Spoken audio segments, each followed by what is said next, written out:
जय गुरुदेव दोस्तों। वीडियो बहुत इंटरेस्टिंग और नॉलेजेबल होने वाली है, इसलिए वीडियो शुरू से लेके एंड तक जरूर देखें। चलो वीडियो शुरू करते हैं। बीते हुए कल से इसीलिए शिकायत है क्योंकि गलत लोगों के लिए मैंने अपना बहुत वक्त बर्बाद किया है। कहते हैं व्यवहार घर का शुभ कलश है और इंसानियत घर की तिजोरी, मधुर वाणी घर की धन दौलत है और शांति घर की महालक्ष्मी। पैसा घर का मेहमान है और एकता घर की ममता, व्यवस्था घर की शोभा है और समाधान घर का सच्चा सुख है।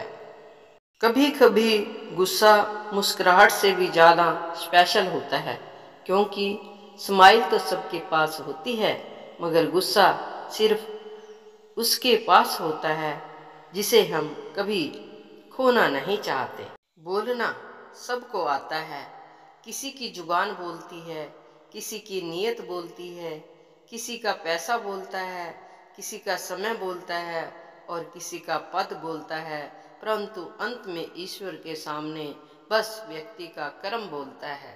आज का सत्य, जीवन में कभी किसी की भलाई व्यर्थ नहीं जाती।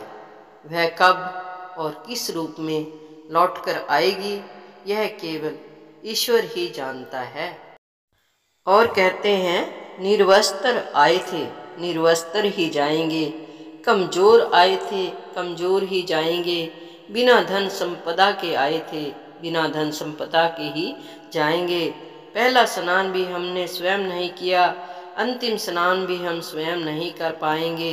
इसीलिए जीवन में सत्कर्म और संस्कार ही संचित करो जो अंत तक तुम्हारे साथ रहेंगे। बहुत सुंदर संदेश। दीपक को घी तब चाहिए जब वह जल रहा हो, बुझ जाने के बाद उसमें घी डालना व्यर्थ है। ठीक उसी प्रकार इंसान की कदर समय रहते कर लीजिए, क्योंकि वक्त निकल जाने पर अफसोस करना बेकार है। सतगुरु रविदास जी महाराज इस जीव को समझाते हुए फरमाते हैं, मन वचन कर्म रस कसे है लुभाना, बिनस गई तो कहाँ समाना।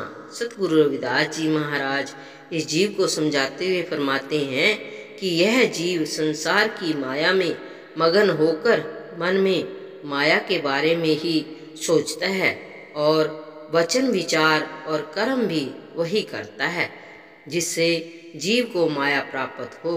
इस तरह मन वचन और कर्म के कारण रसों में मगन रहता है, पर उसे यह मालूम नहीं जब मर जाएगा तो कहाँ जाकर समाना है। जय गुरुदेव दोस्तों। वीडियो अगर अच्छी लगे लाइक करिए, शेयर करिए, सब्सक्राइब करिए, कमेंट करिए, बेल आइकन को हिट करिए। धन्यवाद।